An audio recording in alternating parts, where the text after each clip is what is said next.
amigos do canal Redemptoris Mater. Sejam muito bem-vindos. É com muita alegria que os recebemos aqui. Para o 13º final de semana do tempo comum, do ano B do ciclo litúrgico, a Igreja nos coloca para a reflexão do Antigo Testamento o livro da Sabedoria, alguns trechos do capítulo 1 e do capítulo 2. O salmo responsorial é o 30. A leitura do Novo Testamento é a segunda carta de Paulo aos Coríntios. E o Evangelho é de Marcos, capítulo 5, que narra uma espécie de dupla cura de Jesus, ou que Jesus faz. A da mulher com hemorragia e a da filha de Jairo. O foco, portanto, neste final de semana, é de Jesus como aquele que cura. Aquele que vem para nos salvar e nos libertar, não apenas do sofrimento, mas também da própria morte. Algo curioso nessa leitura de Marcos é que ele começa com a história da filha de Jairo, muda para a história da mulher com a hemorragia, e então termina com o relato do que aconteceu realmente com a filha de Jairo.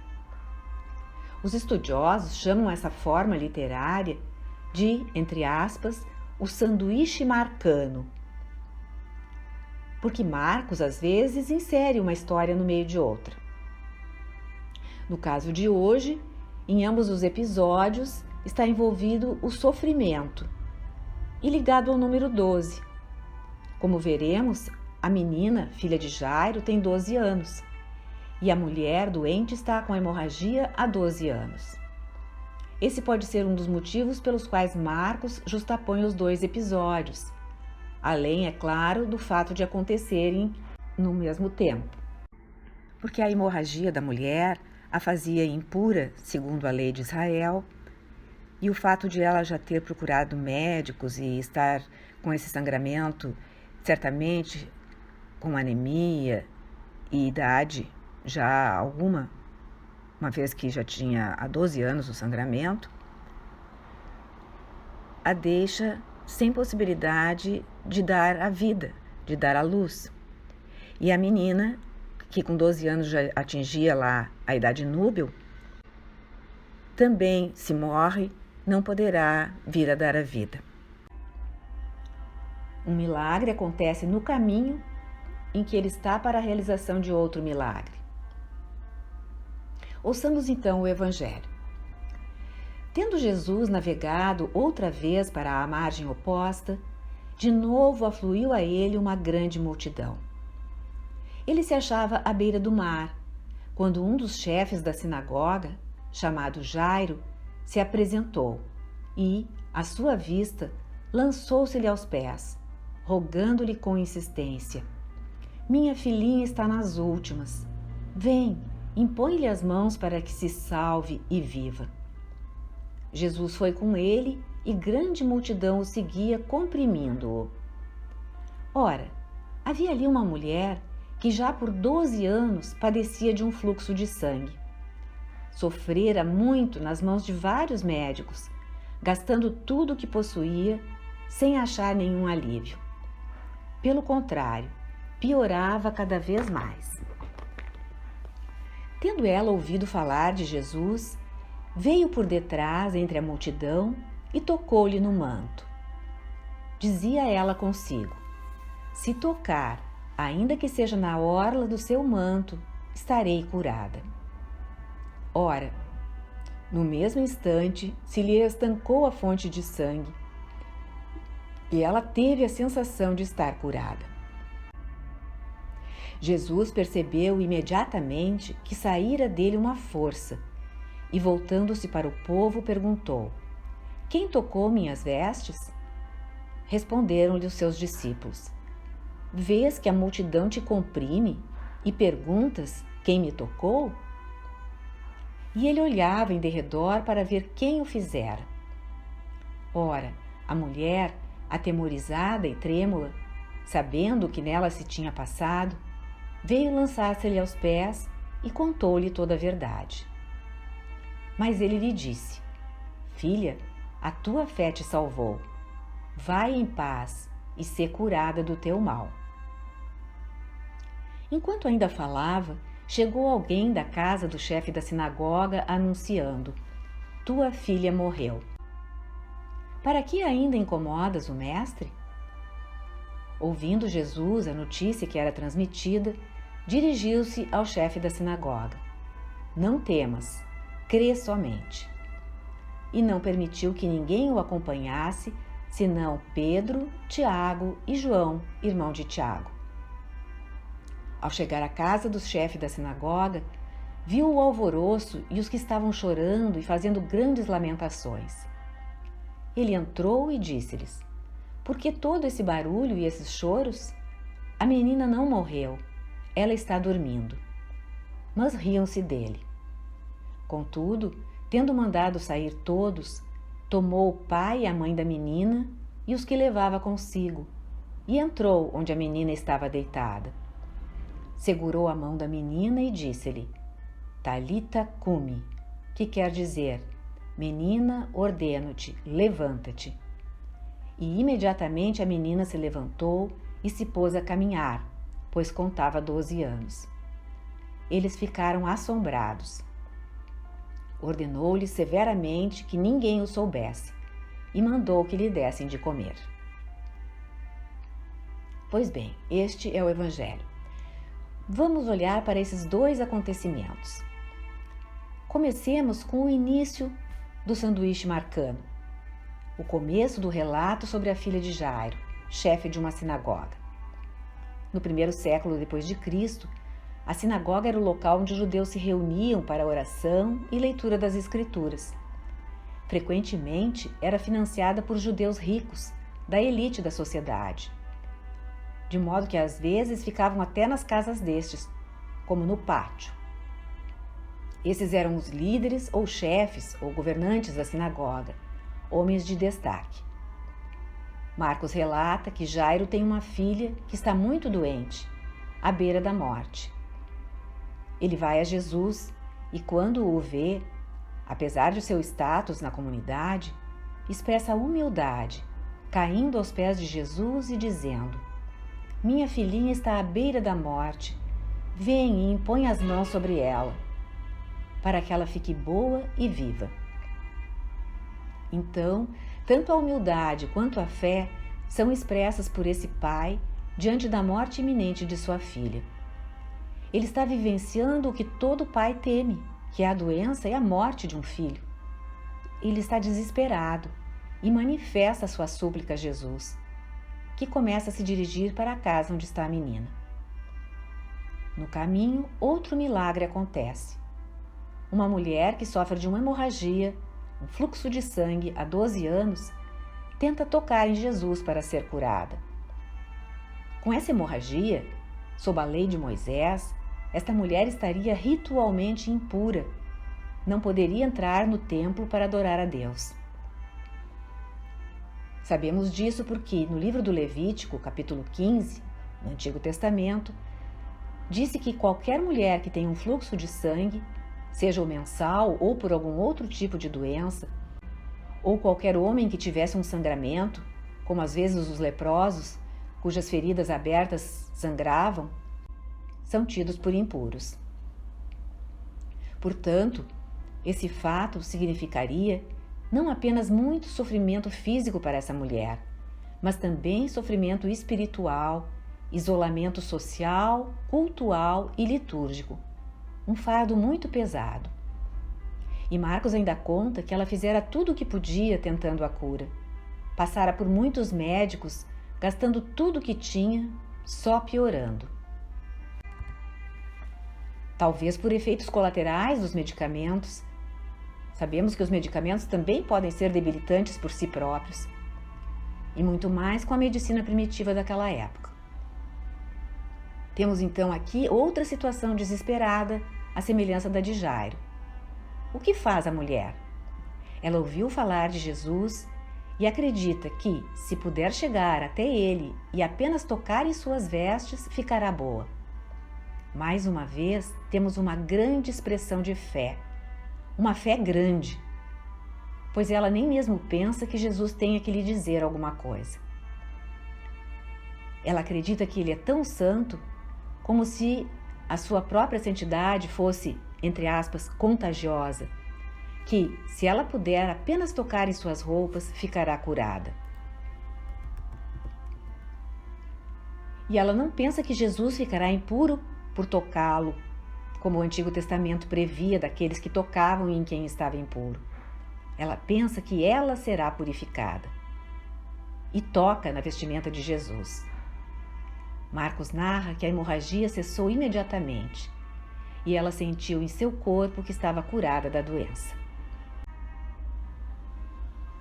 Mais uma vez encontramos aquela expressão favorita de Marcos, que ele repete em todo o Evangelho: imediatamente.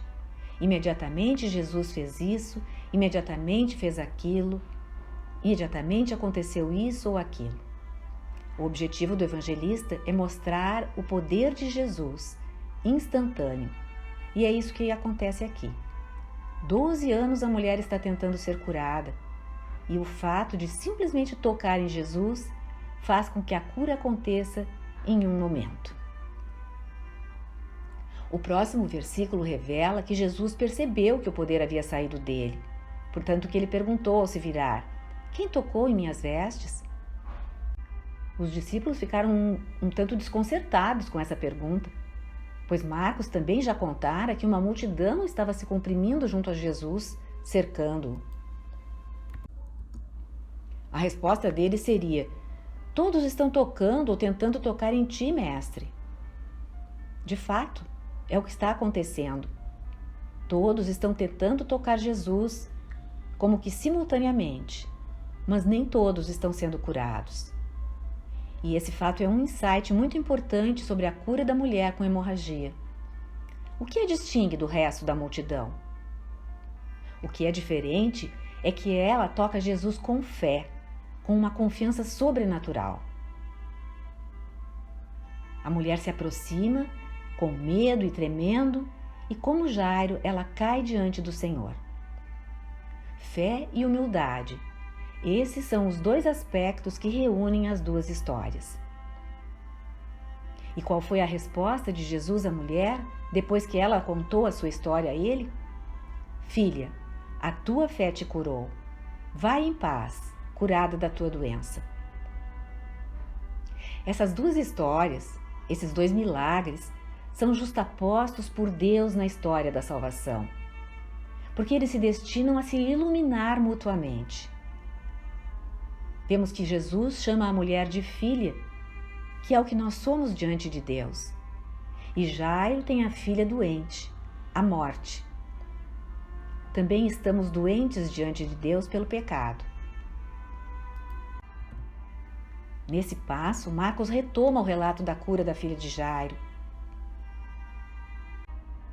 Diz que enquanto Jesus ainda falava, veio da casa do chefe da sinagoga alguém e lhe disse que sua filha estava morta, que ele não incomodasse mais o mestre.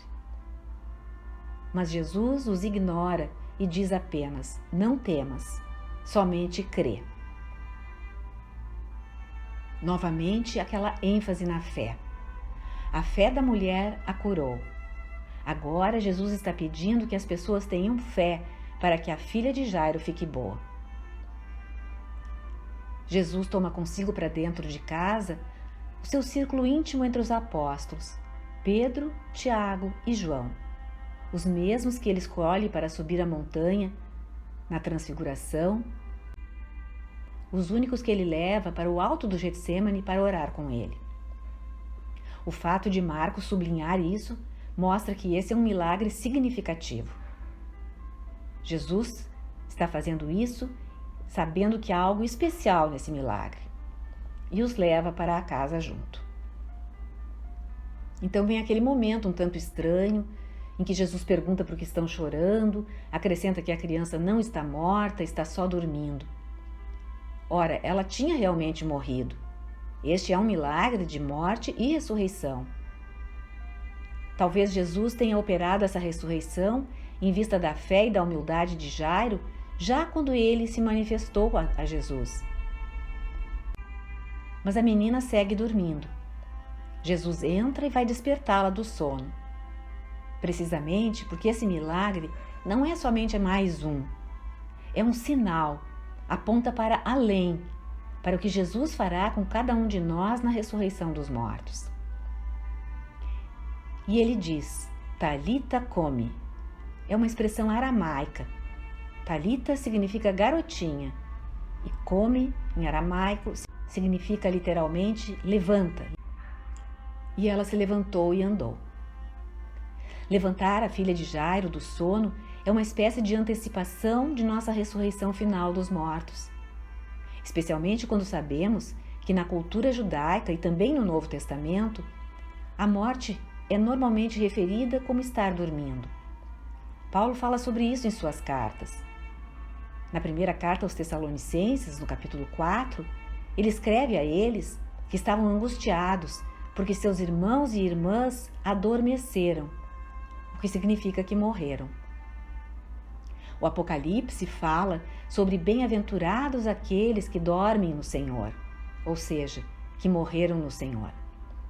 Os antigos sempre viram uma analogia entre o sono e a morte, o sono como uma metáfora para a morte. A ressurreição dessa garotinha, em Marcos, é semelhante à ressurreição de Lázaro no Evangelho de João. Também um sinal que aponta para o milagre final e a cura final, o triunfo sobre a própria morte que Jesus operará em nós. Jesus se preocupa com as necessidades da menina como com as nossas e manda dar-lhe algo para comer. Qual é o significado desses milagres para nós? Como eles se relacionam com a leitura do Antigo Testamento? A leitura do Antigo Testamento é do livro da Sabedoria. É uma passagem contracultural sobre as origens da morte. Salomão começa o seu livro narrando a criação dos seres humanos e as origens do pecado e da morte. Reconta a história da queda de Adão e Eva, que está lá no livro do Gênesis, mas destaca um ponto muito importante. Deus não fez a morte. Deus não é a origem da morte.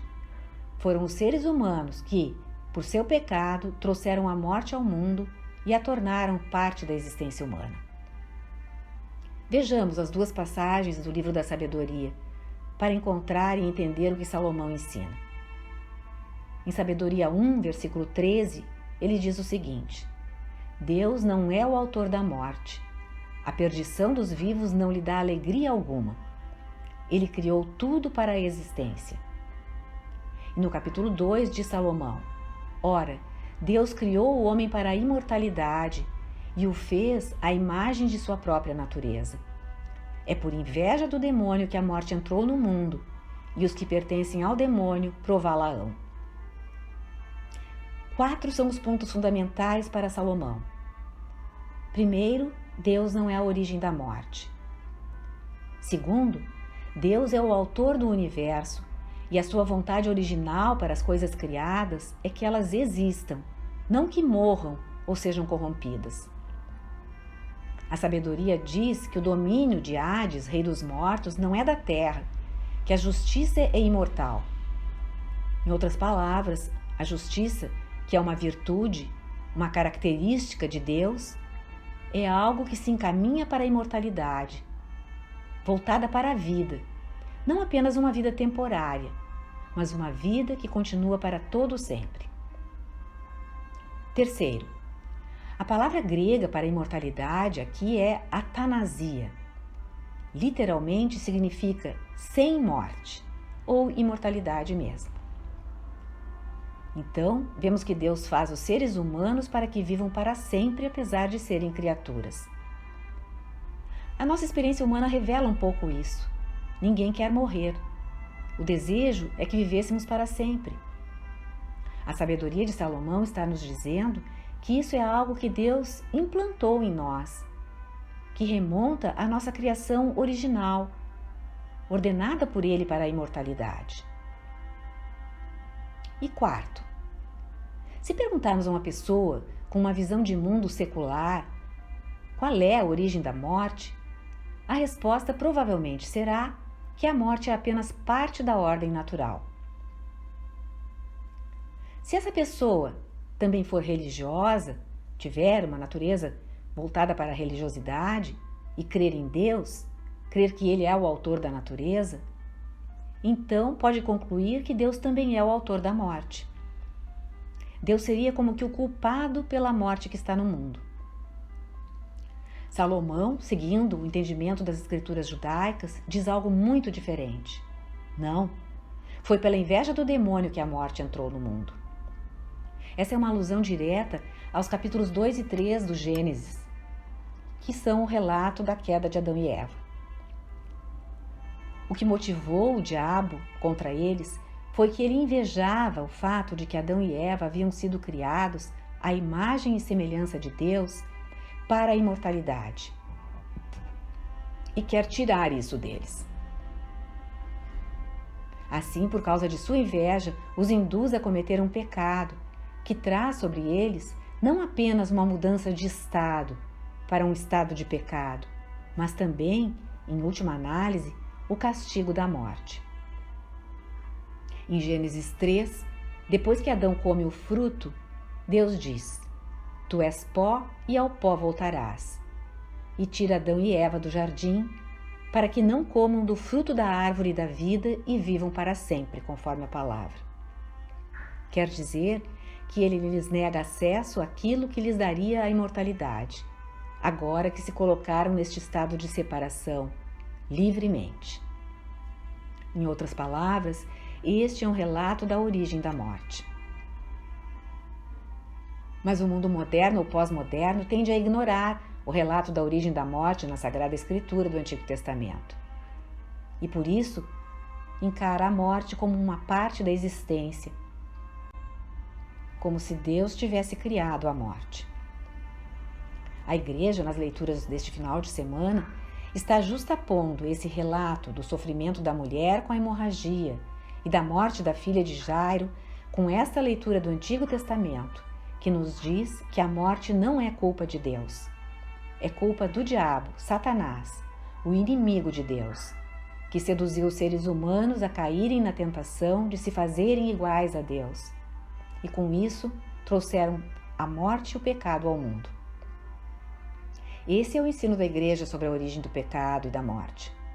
O Catecismo, no parágrafo 1008, diz o seguinte: a Igreja, como autêntica intérprete das afirmações da Escritura e da tradição, ensina que a morte entrou no mundo por causa do pecado do homem. Embora a natureza do homem seja, sim, mortal, Deus, por pura graça, o destinara a não morrer. A morte, portanto, foi contrária aos planos do Deus Criador e entrou no mundo como consequência do pecado. A morte corporal, da qual o homem estaria imune se não tivesse pecado, é, portanto, o último inimigo do homem a ser conquistado, continua o Catecismo. Ou seja, embora a nossa natureza seja mortal, ao contrário da natureza de Deus, que é eterno e imortal, pela graça de Deus, nossos primeiros pais foram destinados a viver para sempre, e a morte era contrária aos planos de Deus. Repitamos, o homem estaria imune à morte corporal se não tivesse pecado. É por isso que a morte se torna o último inimigo a ser vencido por Cristo. A Igreja ensina que a vida humana, antes da queda dos primeiros pais, recebera a santidade original. Quer dizer, a pessoa humana estava em harmonia com Deus, com seu próximo, com a criação e consigo mesmo, e era imortal, imune à morte corporal. Pelo pecado, a humanidade se tornou sujeita à morte e precisa de um Salvador, que é o Cristo. Ele vem para salvar não apenas do pecado, mas da própria morte, e fará isso por meio da ressurreição dos mortos. Até o momento dessa ressurreição final, Cristo nos deixa o poder da vida por meio da Igreja, e especialmente por meio dos sacramentos. Nos sacramentos, Cristo continua a nos tocar para nos curar. Assim, de um modo muito real, cada um de nós pode se ver na filha de Jairo, que estava morta, mas depois ressuscitou. Porque todos vamos morrer e todos, querendo, poderemos ressuscitar em Cristo e passar com Deus a vida eterna. e todos sofrem, como a mulher com a hemorragia. Contudo, Cristo não está ausente no sofrimento. Ele nos toca, sobretudo pelos sacramentos da Igreja agora.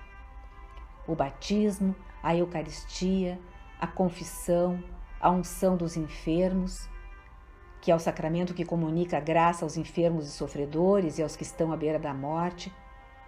Todos esses sacramentos nos transmitem vida. Jesus, aquele médico do primeiro século, ainda é o mesmo. É Jesus o curador de hoje. Cura-nos agora por meio dos sacramentos, pela graça dos sacramentos.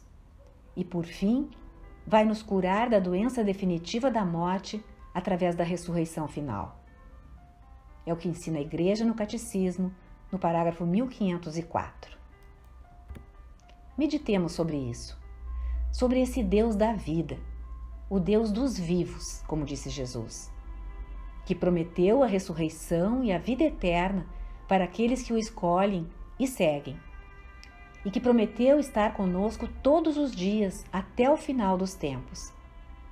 O que ele faz especialmente através dos sacramentos que deixou na sua Igreja e que comunicam vida.